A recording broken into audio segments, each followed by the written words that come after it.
All right, folks, it's time for another World Edition. Of course, it is a Monday, and a lot of people here in the East Coast are paying attention to the weather and seeing how the weather is going to impact us as there is a tropical storm out there. And we're going to see how the tropical storm impacts both Florida, where I know Nick Palveda has some ties to, as well as some of the things that may be impacting us here in North Carolina as well, because definitely it might have some severe thunderstorms. I don't know that it's going to actually touch down as a tropical storm, but we'll see how it plays out and all along those lines. And of course, in the world, people are still paying attention to what's going on in Ukraine and Russia as the Ukraine offensive speeds up. Russia has apparently deployed its latest reserves, and that is something that we are seeing in the news as well. And of course, in Russia, Lukashenko has said that he urged the Wagner chief Prigozhin to watch out, and definitely a lot of folks are wondering about that plane crash, whether it was an accident or not. So a lot of folks are saying that it actually plays like one of the things that has happened before in the whole Russian government under the Putin regime, and all along those lines. But definitely, other things are going on in the world, including flights being disrupted across the UK as air traffic control reports a technical issue. So that is something that is going on, and the airlines over there are warning of flight delays over air traffic control fault that is going on. And of course, folks will be trying to deal with that over there in London. And in France, they are going to be banning Muslim students wearing abayas in state schools. So that is something that we are seeing, even though there is outcry from the left wing opposition and all in that space. And of course, over there in Australia, there was looks like a military exercise that ended in some fatalities. And that is definitely some sad news as 3 Marines passed away and 5 were critically injured after an Osprey crash in Australia. And that is definitely something that folks will be talking about during the course of the days as well. And of course, one of the other things that people have been talking about is the influence of BRICS. I know that that's come up even on our economic show and all in that space. And BRICS has invited Saudi Arabia, the United Arab Emirates, Egypt, and a few other countries to join them as they are looking at expansion. And some folks are wondering what this will mean in the sense of a kind of new world order, for lack of a better term, and all along those lines. But it'll be interesting to see what happens in that space. And the Pope has been slammed for telling the Russians to hold on to the legacy of a great empire. So we're seeing some folks that were not happy about that particular remark and are definitely having some pushback to the Vatican and all in that space. And then we've got protests erupting in Libya over their contact with Israel, and the Libya's foreign minister, Najla al-Mangosh, was dismissed. And that is something that we are seeing, even though Smadrik insisted there are no concessions to the Palestinians as part of a Saudi normalization deal in the Middle East either. And Japan is saying that no radiation was detected in the seawater off of Fukushima. So the Chinese are saying its ban on Japanese seafood is about safety. So that is something that we're seeing over there in the Asian corners and all along those lines. The French ambassador is saying that he's going to stay in Niger, defying the junta as Macron defends French policy in that part of the world. And the Foxconn boss, Terry Gou, has announced his Taiwanese presidential run. So he is pledging to fix the ties between China and Taiwan.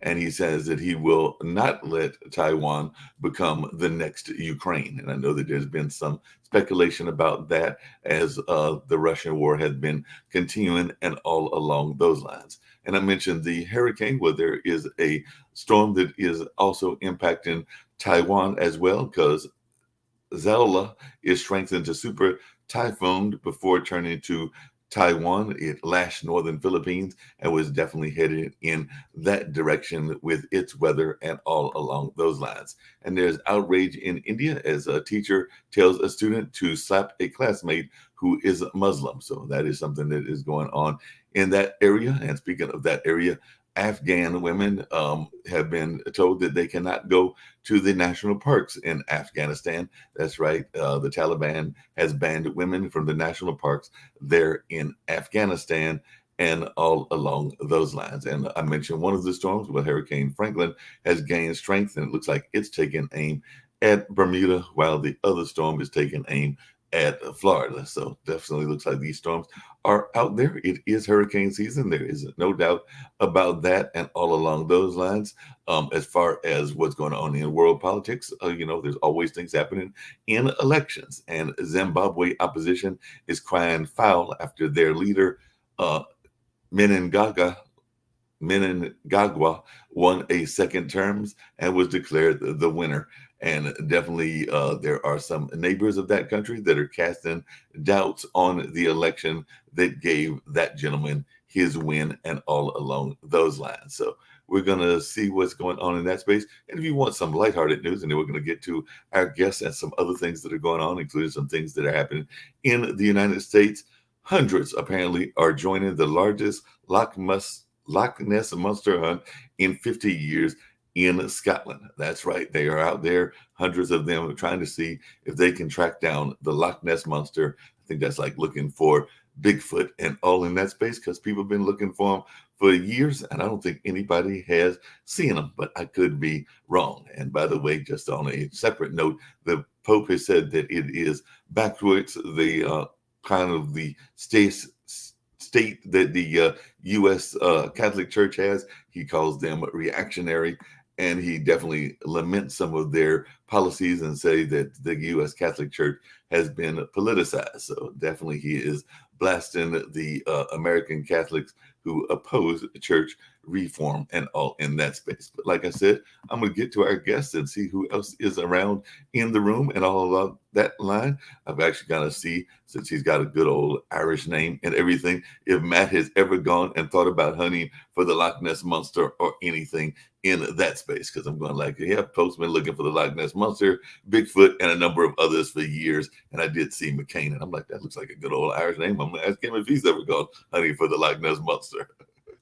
Well, I that is one thing that I have not done, but I should probably put that on the do list. That sounds like it could be fun, or maybe not, depending if you actually find it, and then if you find it, then what happens? Yeah, if you find it, I mean, does it grab you? Does it take you out to dinner? What happens if it actually finds you? That would be the question and everything in that space. So, Mr. McCain, if you would, just to definitely remind our listeners about your background and what you've got going on and all in that space. We love talking about the news, but we also love meeting new guests and sharing their passions as well. Well, Mark, I spent, well, I used to say I spent half my life in the media, but then I got old. So now in 1998, I started in radio primarily, from the time I was 14 years old until 1998, working around the country at various radio stations, including in Chicago, where I live. But in 1998, my mom, at the age of 59, ended up in a long-term care situation, and that kind of changed my career, and I have looked back yet. And I've been specializing in long-term care insurance, especially speaker on long-term health care issues. And I have been doing that ever since. So that's what I do. And if you actually do the math, I think I've been doing this longer than I ever did video, but that was with age. And that is something obviously we can't stop. So there you go. That is my background. And certainly I never dreamt I would be in the insurance field, so to speak, the insurance space, much less long-term care. That is not something that, I grew up at 10 years old thinking I would do. Here I am, that's what I do. And I've been helping people ever since then.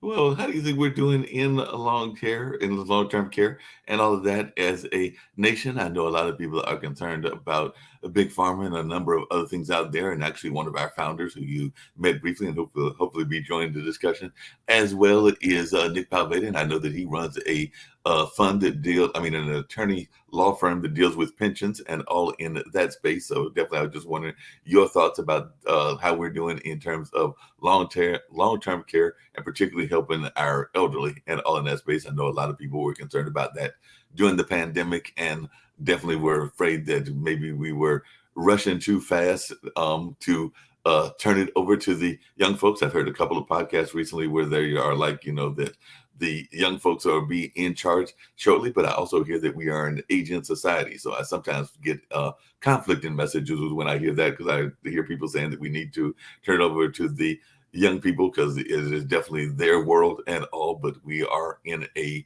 aging society as well. And I think that at some point there might be more older people than there are younger people, but that's what I've been hearing and everything. I just wondering your take on that, because I've definitely heard some podcasts where they've been like, we need to realize that the average age in some developing countries is a very young age. I mean, in some cases, it's less than adulthood. It's like teenage years and all in that space. So they're like, hey, well, look, we got to turn it over to them. And in my mind, as one who is 61, I'm going like, yeah, we do need to turn over things to them, but we need to make sure that they can handle it and have because I know one of the things that Nick talks about is fiscal literacy and fiscal responsibilities, make sure that they can understand what they are being handed, and two, maybe they need to listen to some of the advice of some that are older, whether it's in my generation or my parents' generation. But I'd love to hear your thoughts on that.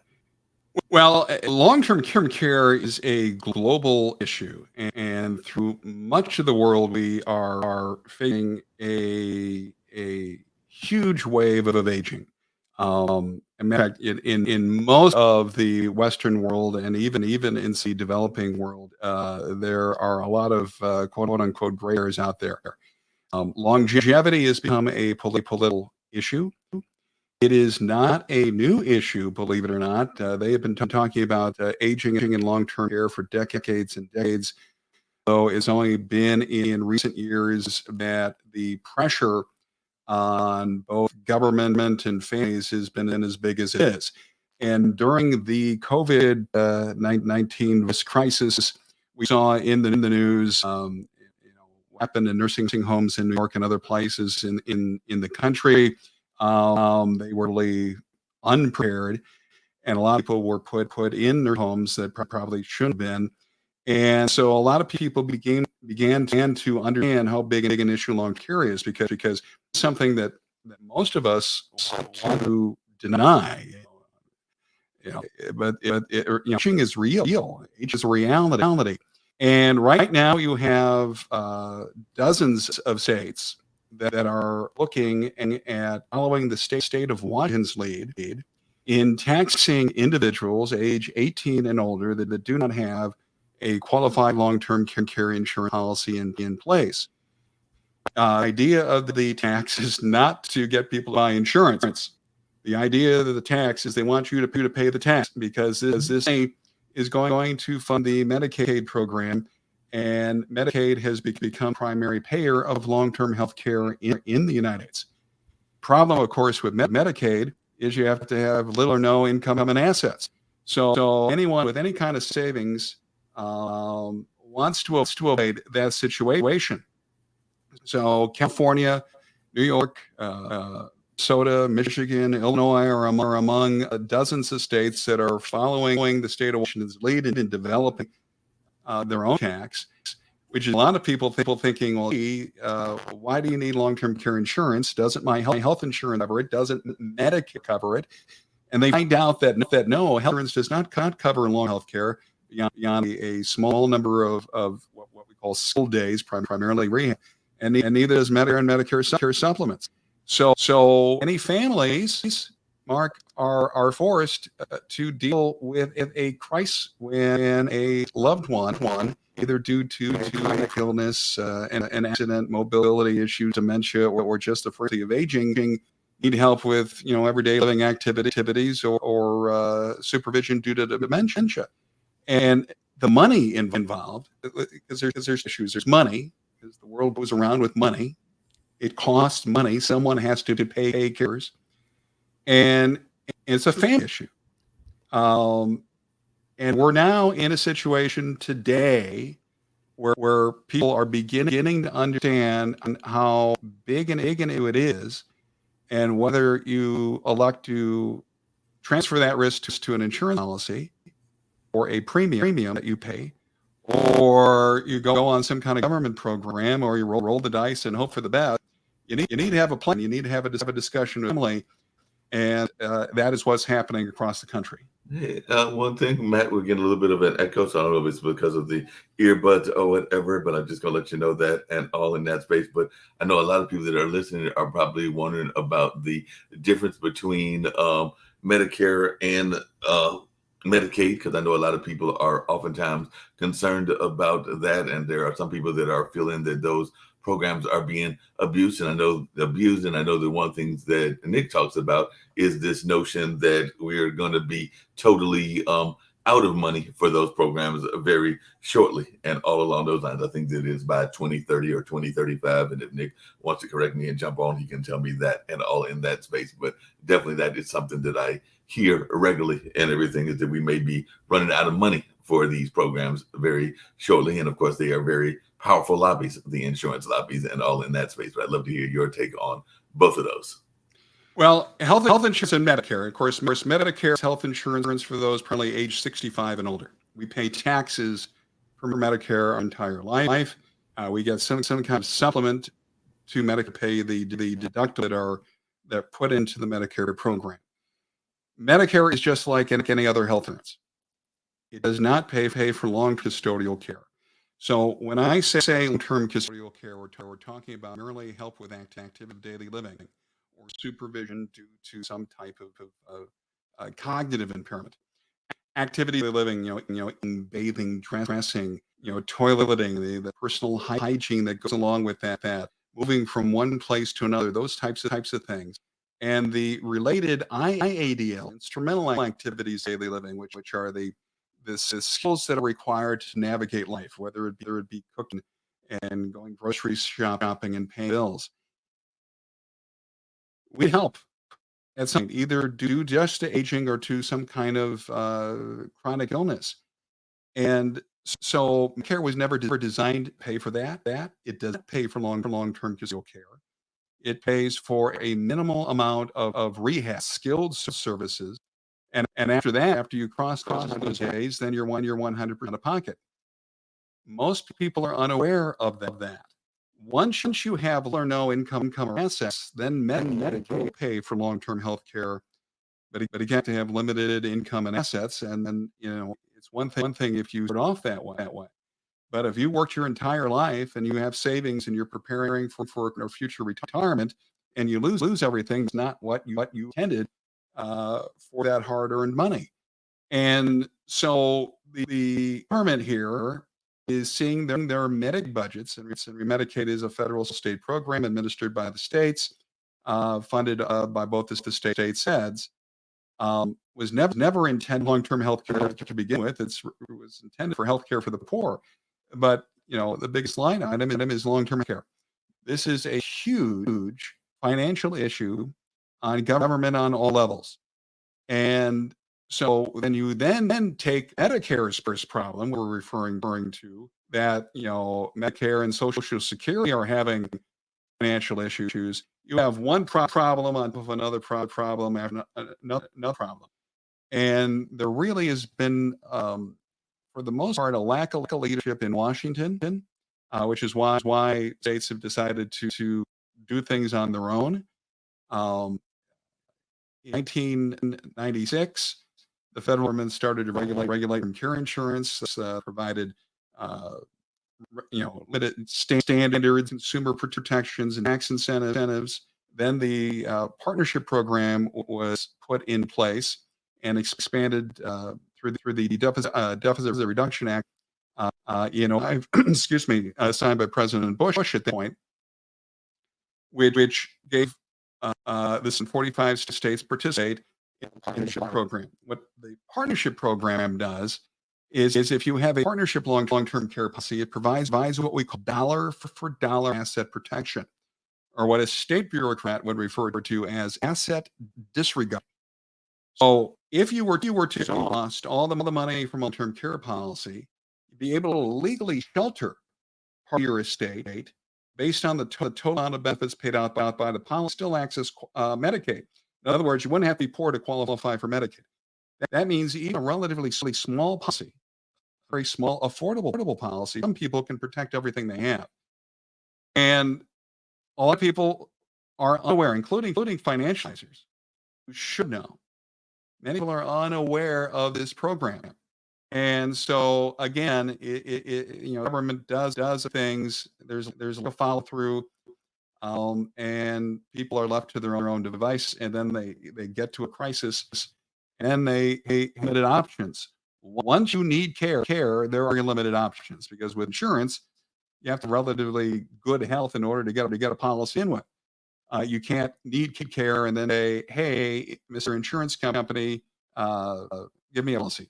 Because remember, insurance management of risk, and if there's no risk, meaning it's a definite, then it's something other than insurance, and that's what we have with today.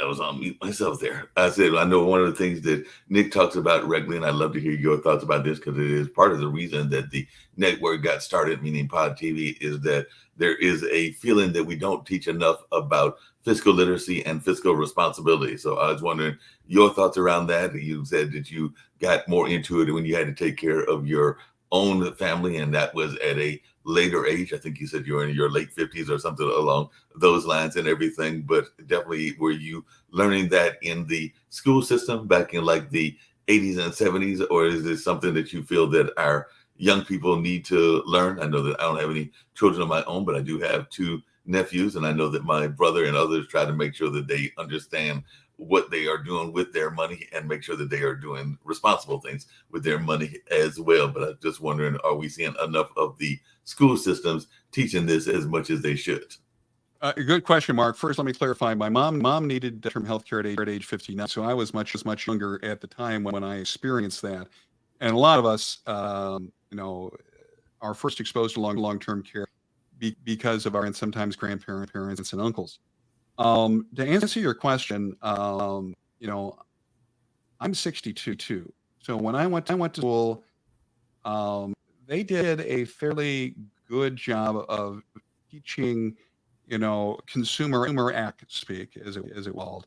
And you had to do a budget and you learn basic economics. These are things that today, when you talk to parents of other people, are just not being taught in a lot of our schools. I think that, and we got careful because then you get into politics.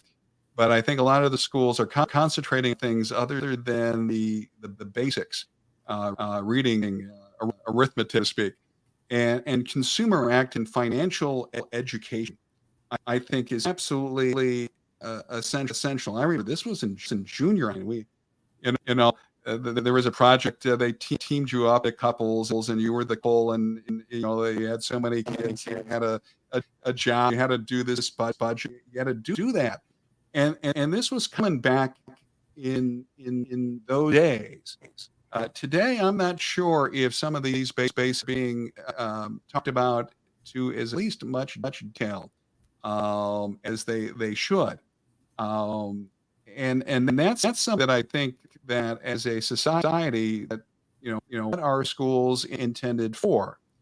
And to me, schools are intended to teach, and you need to teach the subjects. Well, I'm a big history buff, and I think you need to know your history in order to know where you're going in the future. Those who get history repeated is the old saying. But whether it's history and math and science and all that kind of stuff, when you look at some of the curriculum, we be experts in things that are probably not as useful in the real world as they should be. And it's probably a long conversation that we can get into. The short answer to your question is no. I don't think we're spending a lot of time in schools. This should be something that should be started, in first, second, and third grade. I mean, how many times have you gone to McDonald's or some fast foods and, you know, back when we were using cash, we don't tend to use cash as much anymore. And you add a penny, to make the easier for the person, and the 16-year-old at the counter freezes up. They don't know what to do. They don't know how to count change back. Something that I were in third grade, they taught us how to count change back. And yes, I know they have the cash register tells you exactly what the change is, but if you as a consumer try to make it easier on that cashier and they don't know what to do, I that's a direct implication of the lack of basics being taught in schools.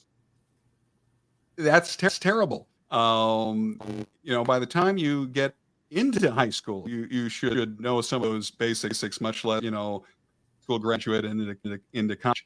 So when you fast forward into adulthood, if you don't have that basic financial background, then it's like you know what you don't know, and then you don't know who to trust, who might be advising you, and then those are definitely issues as well.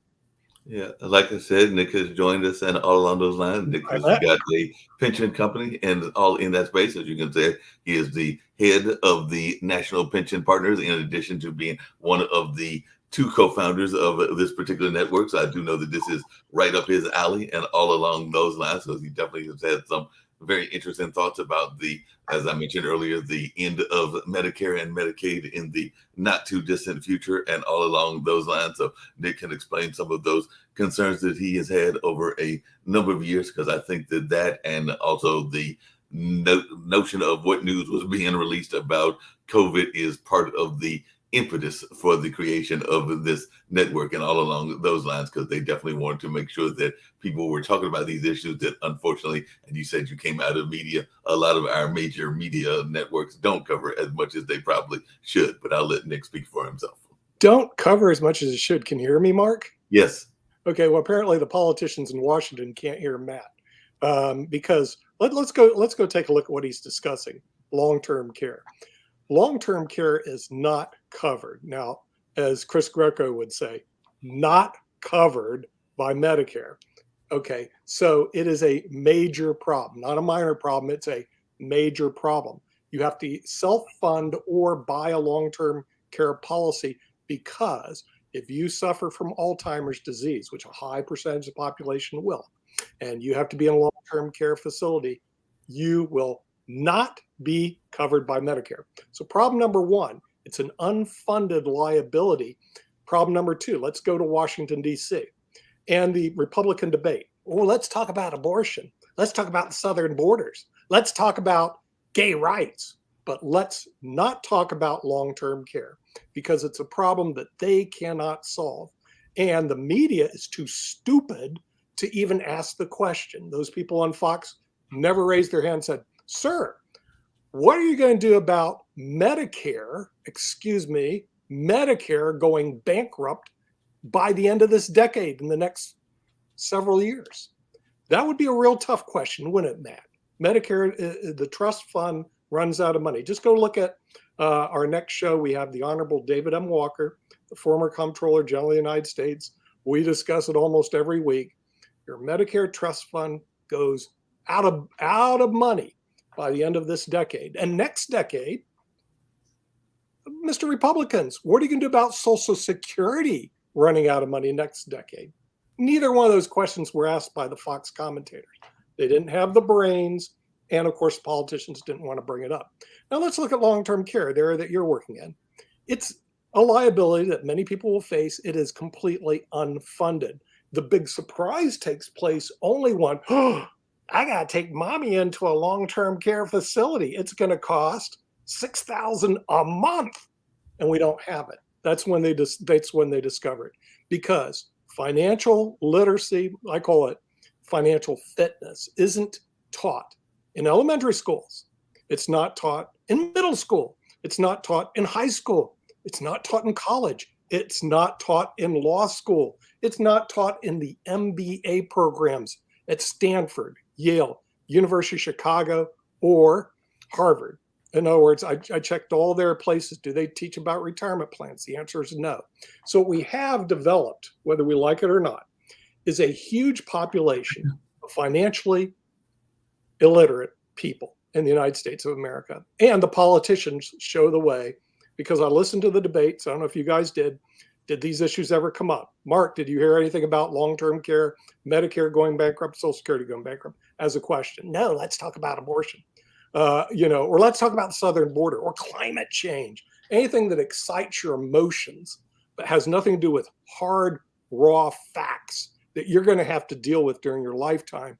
And they won't discuss it. So anyway, that's my I appreciate the soapbox. It was definitely needed. And along those lines, we've also got Jacoby, who might have a soapbox as well later on in that space and everything. But one of the things I was going to ask you that has frustrated me for decades, and I actually had a friend that a lot of folks know in this area, Brother Yusef, who was a jazz legend, and I remember going to visit him in the long-term care facility that he was in before he passed away, and all in that space.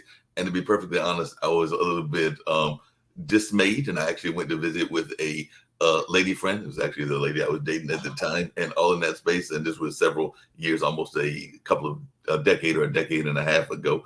And all along those lines, it might even have been longer. But I still think that the issues that I'm getting ready to raise are still there, because I'm not sure that some of these care facilities, whether they are short-term or long-term, whether they're hospice or whether they're not hospice, are always in the best of shape. And I'm not saying that there aren't some good ones, because I know there are some ones out here, even in North Carolina, that do a good job of acclimating the people with social programs and making sure that they are both physically active and mentally active, and even going to cultural events and a number of other things. But I feel that sometimes is a class thing as well, where certain people can afford it and certain people can't afford it. But I'd love to hear your take on that, Matt, because I do know that it is something that I am sometimes frustrated by and have been frustrated by for decades, because I sometimes think that we don't have enough of a conversation around that. But I'd love to hear your thoughts about that.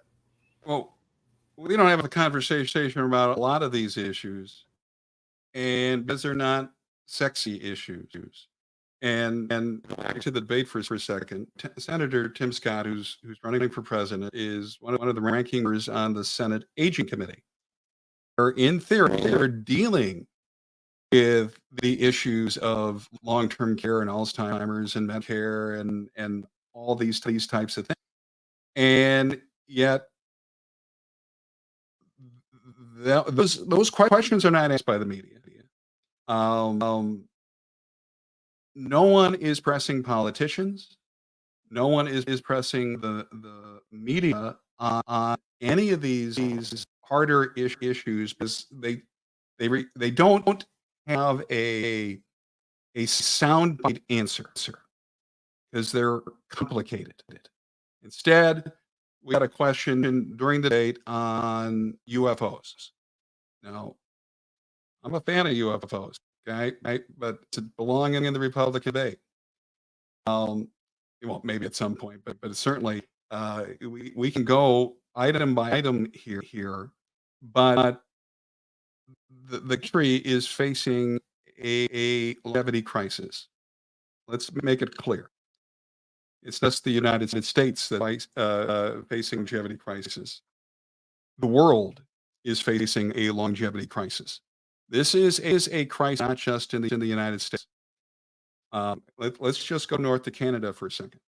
Okay, they have quote unquote socialized medicine in Canada. Yet a lot of people are unaware that long-term care is not completely covered in Canada either. That is a crisis in Canada. Same thing with the United Kingdom. We can go country by country throughout the Western world. Aging is a issue, and it's more than just a financial issue. It is a family issue. I want to make this really clear. It is a family issue, because what happens, because most people go into crisis when mom or dad need long-term health. And of course, they're probably not prepared, because no one talked to their parents about planning for long-term care, much less this discussion about it in advance. And the adult children ending up having to handle everything. And they don't know they have no clue. They're juggling their own careers, their own families, their own responsibilities. One sibling left, becoming the person, maybe quitting their job and becoming a caregiver until they quickly find out they can't do that. And is there the money to pay for caregivers? And so you try to bring people home, and then you use people into facilities that they usually probably didn't need to be there to begin with. And so this awareness or lack of awareness, probably on more issues than just long-term care and the umbrella of financial issues, is people just are left being clueless, and they are left in crisis. And what ends up happening is they become dependent on government programs that don't have the funding nor the quality of care we would want for much less ourselves, but our loved ones. And, okay, we're talking about it, or it's not talked about in the quote unquote mainstream press. No one is pressing politicians. Even if you go to Washington State where they do this tax, and I am not in favor of the long-term care tax, but they passed the thing literally with very little attention until it actually was enacted, and it was too late for anyone to opt out of the tax. It is amazing, and a lot of people bought long-term care insurance, did find out about it, got out of tax, and that's fine. Most people were aware of this tax until after they start seeing a line item for this long-term care tax. How does that happen? How does that happen? And California right now is close to enacting their tax. And I bet if you poll most people in California, they are unaware that this is going on. Nor are they aware of anything about their future retirement. And we can go on. And someone has to start standing up and letting people understand that we've got to have this starting in the schools. The press needs politicians on it. There needs to be educational outreach for people, because otherwise you're going to have a lot of becoming dependent on mediocre government programs, and I'm not sure that's what any of us really want. Yeah, Matt, along those same lines, and just out of curiosity, and Jacoby's been listening as well, so you might have some questions for you. But you mentioned it, and definitely Nick mentioned it earlier. We have the economic show, and after the economic show, we'll have a media show. And I definitely have a media background, like training from Marquette, that proud university, and all along those lines. But I do sometimes wonder if you bring these topics up in newsrooms, and I think you said that you had worked in radio and in television. A lot of times I think that they are ignored because, as Nick said, a lot of times they are looking for the things that are going to catch people's attention, whether that is the latest crime or some of the more controversial topics, and all along those lines that are kind of like the ones that have a certain sensation that they know that the public will resonate with, and all in that space. But these kind of issues, a lot of times you got to get into the minutia, and you got to get into some of the things that we're even doing now in the sense of the educating people. And sometimes I feel that media, even though I'm a part of the media, doesn't do enough of that explaining and all along those lines. So I was just wondering your thoughts around that, and if you ran into that when you were in the media yourself, because you did say earlier when we started that you had come out of the media before getting into the situation with your mother that caused you to have to get into this long-term care advocacy and all in that space. But I was just wondering, as a former media person, and you may even still do some stuff in media because you're definitely well versed in a lot of things. I was just wondering, what would your message be to our fellow media folks? And then, since apparently you had some experience in that, and I'm thinking you might have even tried to bring these issues up in the newsrooms that you might have belonged to, and all along those lines. But definitely, if I'm wrong, correct me. Well, the first time the mainstream media started really focusing on long-term care during the COVID-19 crisis, when all those people were dying in nursing homes, when the New York State government were pushing people who have gone into nursing homes, being with people with chronic illnesses and age-related issues, and they started killing off people. Obviously, that was not their intention. I understand that. But that is the first time that the media has spent any kind of real time talking about long-term care. The first presidential campaign that talked about long-term care as a major platform was George W. Bush in 2000. And that's not obviously a primary topic, but he did bring up long-term care during that presidential campaign. But with the media, part of the problem with the media today, it is so splintered. In the days you had ABC, NBC, CBS, yes, you had PBS, on Fox came, and got your evening news from B, and then the news channel came. You had CNN on that scene, and now you've got a lot of people that have cut the cord. They're not watching broadcast networks same percentages as they used to. There's tons of voices, and no one has any dominant like in the past. And I think there's a societal problem with that, because while there's tons of information, there's no information. As if people don't, it's the old saying: if a tree falls in the middle of the forest and no one's there to hear it, did the tree actually fall? Newsrooms, both in the past day, are let's talk about a 30-minute TV newscast. So after commercials, you have 23 minutes of content, and the basis of any media would be radio or TV is ratings. Okay, they want eyeballs or ears on their product. So what sells is the big, more sensational stories, or the so-called breaking stories. And I always laugh, breaking news, and not really any big deal, but it's happening right then, and because and now newsrooms, everyone has a TV camera that they can broadcast live from. You don't even need satellite trucks anymore. So we have a lot of sensational information out there, but very little discussion of important stories beyond the, if you get a minute on a story, you're doing well. Long-term care, back when I was in the media, wasn't even of. It wasn't even aging related, old people who care. That's not even in our demographic. Okay, they're not even targeting. It's 18 to 34, 45, 50, 54 outside the primary demographic now, which is actually kind of depressing. But now some advertisers are trying to get 30 to 64. So I've got another couple of years to being in a prime demo before I age out of that. So not only does the media ignore these stories, we have an issue where information can be made available. It's not necessarily easy to get on a mass scale. It becomes more difficult. You have to now involve social media, which is has its own problems, as we are aware of, to try to get this information out. So there's issues that are involved in this, but you would think in the major newsrooms that they would make some kind of effort to tackle some of these stories, because we're all older, and you had a guy from the aging committee, the ranking member of the Senate Aging Committee on that date, and there wasn't one question of aging.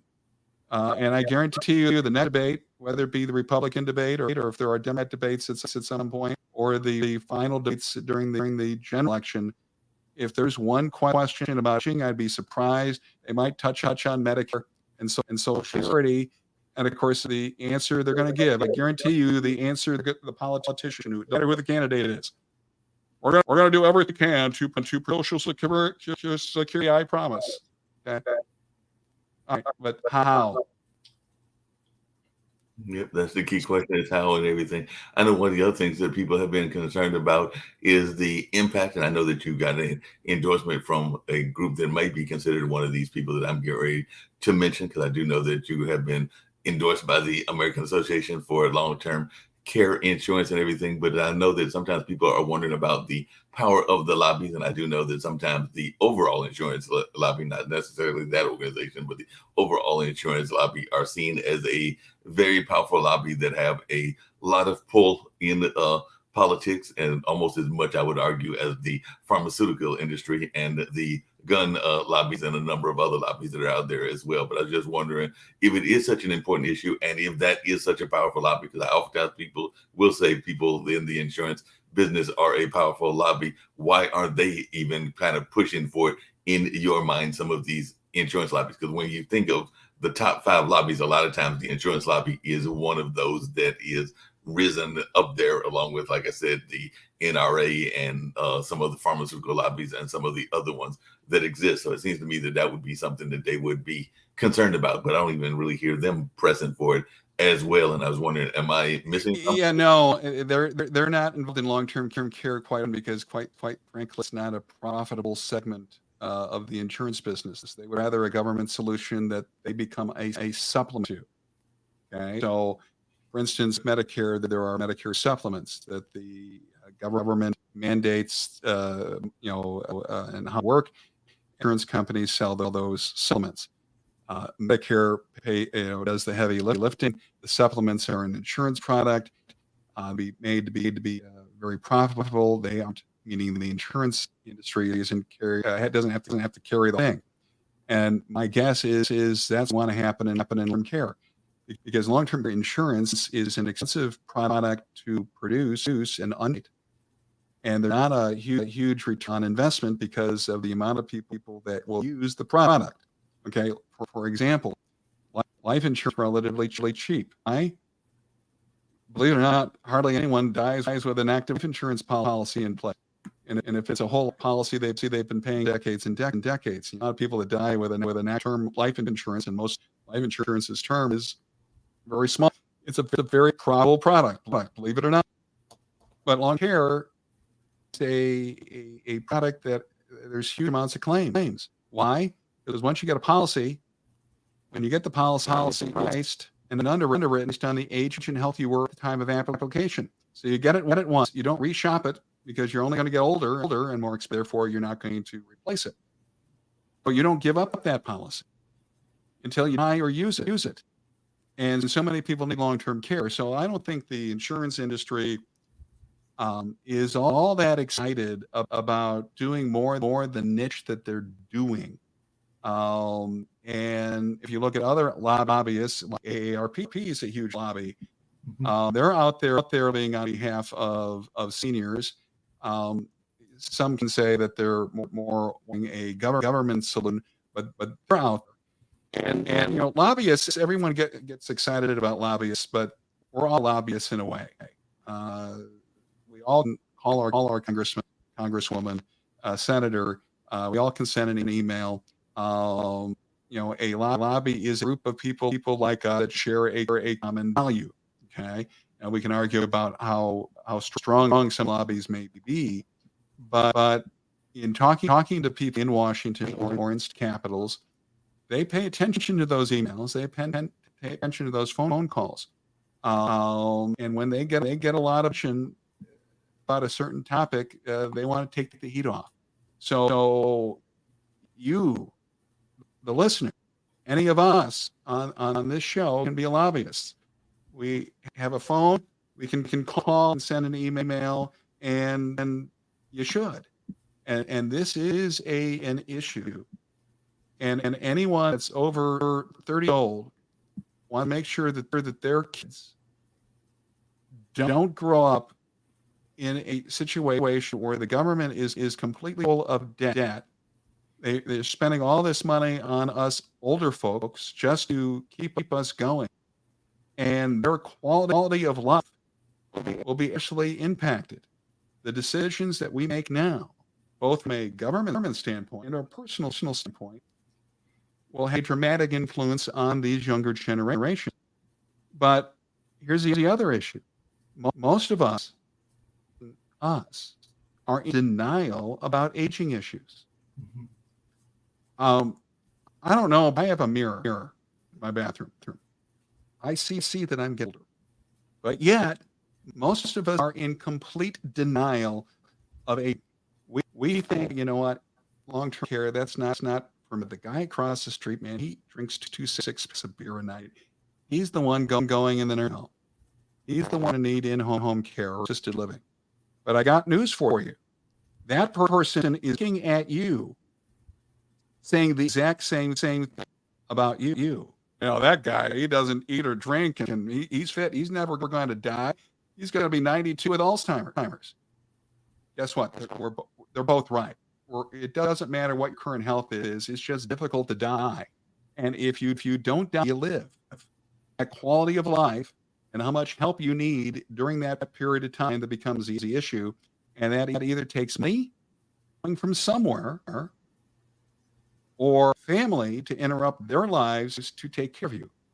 And neither of those options seems a good way to handle it. It looks like being prepared would be the better way to do it. And there's a lot of people who don't. Hey, Matt, along those same lines, because you're definitely a very eloquent speaker and all along those lines, and I know that you had the pleasure of speaking a couple of times, I think, in front of Congress on these issues and everything. So I was just wondering, what was that like? Because I'm imagining that a person from Illinois that might have felt like Mr. Smith Goes to Washington and some of the other shows that we have seen where people have lobbied for whatever reasons they were lobbying, whether they were going as a candidate, which is what I think that movie was about, and all along those lines, or whether they were going to address an issue. Because I know that even, I think there have been some historical shows where historical figures have gone to speak in front of Congress as well. So just wondering what that experience was like and what lessons you learned during that experience.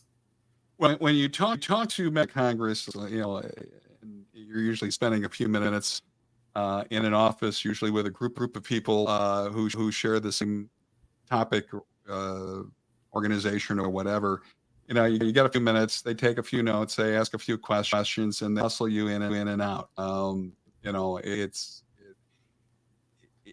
Once in a while, you'll get a couple of good questions.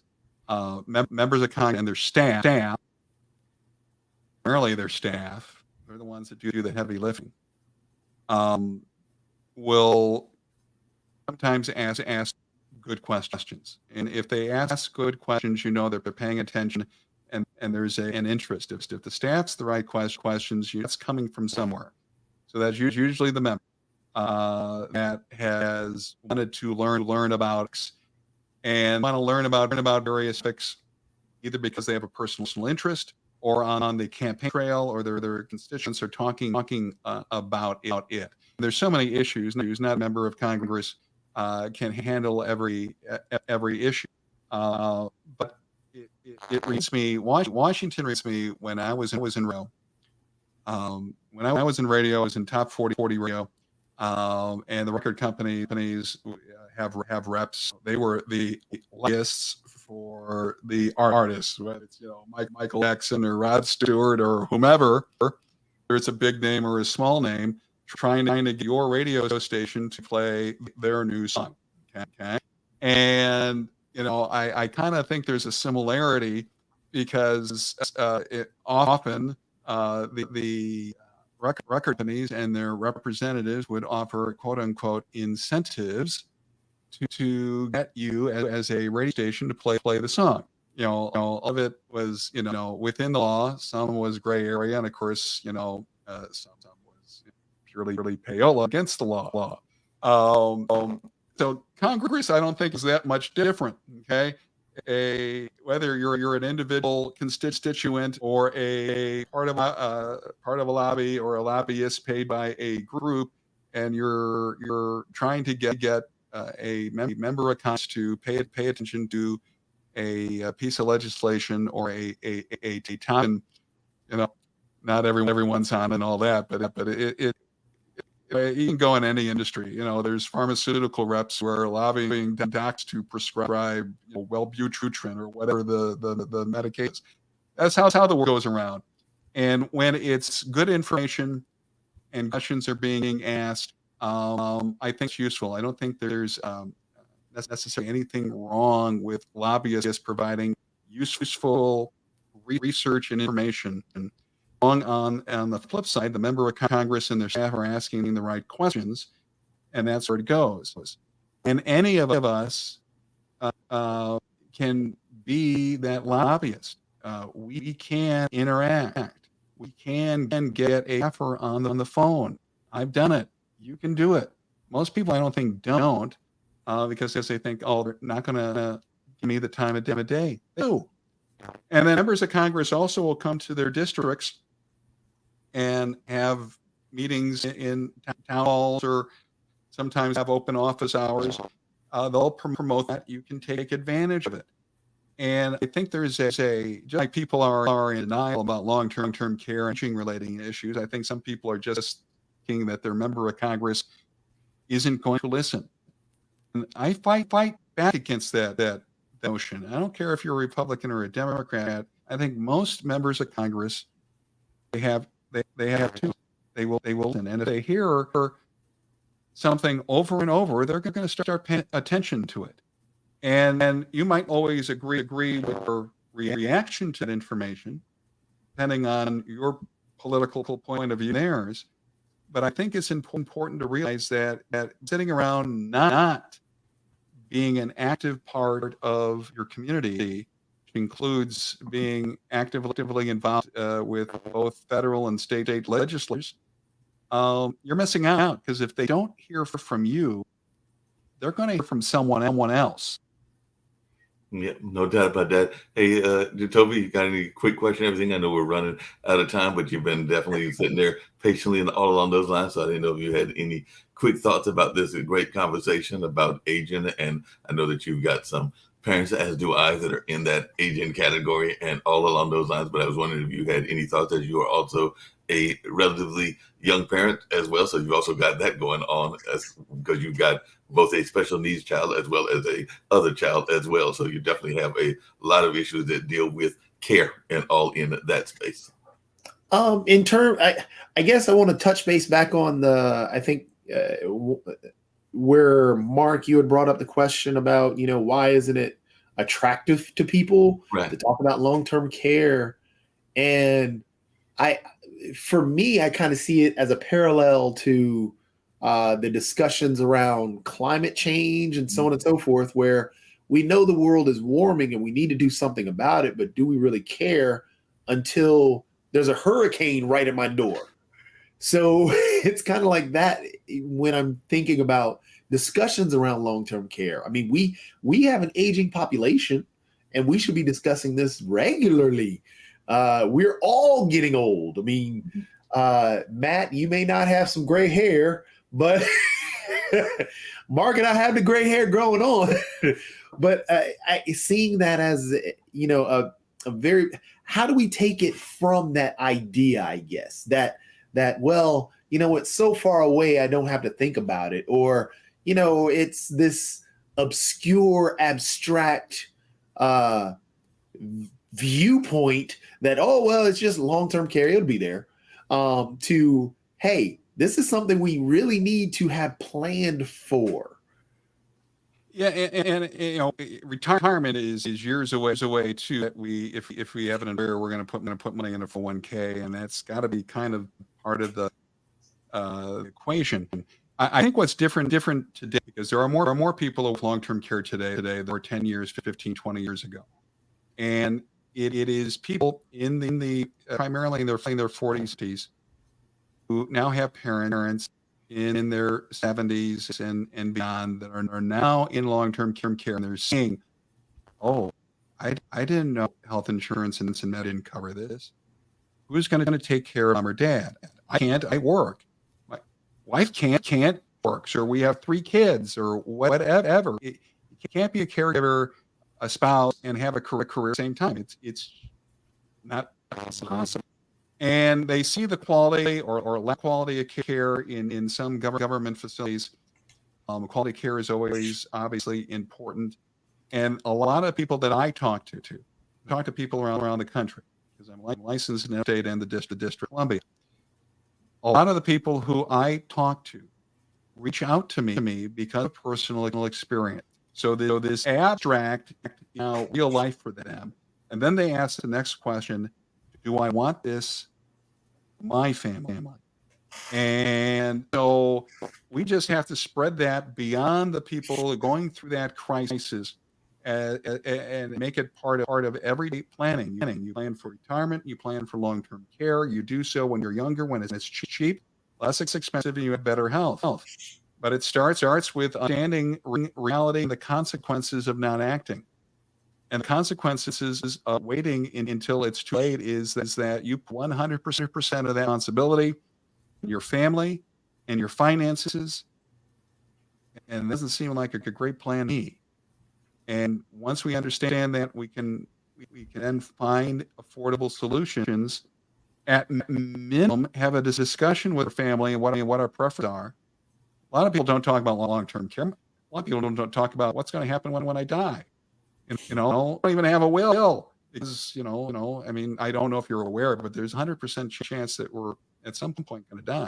I hate that. Yeah, that's an inevitability, even though I know a number of folks that are trying to live much longer. You talked about aging, and there are definitely folks that are living longer and longer. I think that the amount of centurions may be growing because definitely there are some improvements in that space. But even if we make it to 100, 110 or whatever, the end is going to come at some point or another. It's just the nature of living. And just something else you said, Matt, I know a lot of times people don't realize it until it hits them in the face. You mentioned what happened with your mom. And I actually have a friend of mine, ironically, in California that has now moved to Florida. Actually, both of them I'm going to mention have moved to Florida, but they moved to Florida because she was visiting her mom and her dad and realized that they were not in a position to take care of themselves or to take care of each other. So she needed to literally leave her job as a counselor in the state of California. I think she was in the Los Angeles school district to move to Florida to look for a new job and also to take care of her parents. So that is not a unusual story. I have another friend that I think it was about right before the pandemic moved down to Florida, and he's not exactly a spring chicken because he was involved with our African American dance ensemble. So I want to say that he's in his maybe 70s or something like that, or in that age range. And he moved down there to take care of an elderly sister. And they've been down there for several years. But it was like sometimes the health just kind of like happens with our relatives. And then we are forced to have to make changes in our life and everything in order to do the care. Because I think that they weren't satisfied, both of them, with the care that they were getting. So they felt that they needed to be in that environment to take care of them and all along those lines, because we do want our parents and our older relatives to get the best care that they can. But I was wondering if that's something that you have seen a lot of, where people have literally up and changed their life because not just for a job, but for the care of their elderly relatives, or whatever it is, whether it's a parent or a grandparent or a sister or a number of others. Oh, absolutely. And unfortunately, it's really sad what some people have to do, because what choice do they have? If there was no plan and their mom or dad needs care, what are you going to do, son or daughter? Ignore it? What choice do you have? And I think that's part of the whole idea of planning and discussing this on all levels, including personal levels, is to avoid those consequences. You want to give your loved ones the time to be family, not caregivers. You want them to be supporting and loving, not having to change their entire life because you failed to plan. That's not fair to them. And quite frankly, adult son or daughter qualified to provide you with care. They'll do their best. The answer generally is no. They're not qualified to do it. So the quality care issue, the consequences on family, and you just have to think, as part of a retirement plan, is how can I reduce burden, financial and family burden? And if you take actions now before it's a crisis, then the end result will be better. And I think that's the thing that you have to remember. Yeah, no doubt about that. Well, it's time for us to get ready to wrap up. And all along those lines, we got our economic show. We'll have to bring you back to share some more of these insights and everything. And I definitely want to, at some point or another, get into your mind about what is going on and your thoughts around radio and some of our commercial radio, because you did say you were in top 40, but we'll have to bring you back for that conversation and all along those lines. But if you just want to tell people about your ways that you can be reached and how you can be gotten in touch with, and anything that you might want to share as we get ready to end and all along those lines, but definitely how folks can get in touch with you. Probably the best way through the website. And if you type in radioltcc.com, that will take you to my website, which is trying to spell MCCANNNLT.com. So just go to Red. It will take you directly to my website. Phone numbers, email addresses are all on there. I'm licensed in every state in the District of Columbia. There's other great online resources that are available. The AALTCI has a website, of course. Use ltcnews.com. It's a great resource, and there's tools and resources on there. But if you go to radioltc.com, it'll take my website. Then I'd be happy to talk to anyone who wants to contact me. Sounds good. And hopefully we'll have you come back on in the near future and share some more of your insights and all along those lines. But definitely was a great conversation. Like you said, it is something that we all face at various points in our life, is the care of the elderly and all in that space. So, and even sometimes our own care as well. So definitely glad that you were able to come on and share these insights. We're going to have the Economics Monday show and then later on the Media Monday show as well. But definitely appreciated you being on, and hopefully we'll see you on again in the not too distant future. Thank you for inviting me. It's been fun. Look forward to it. Thank you so much. No problem.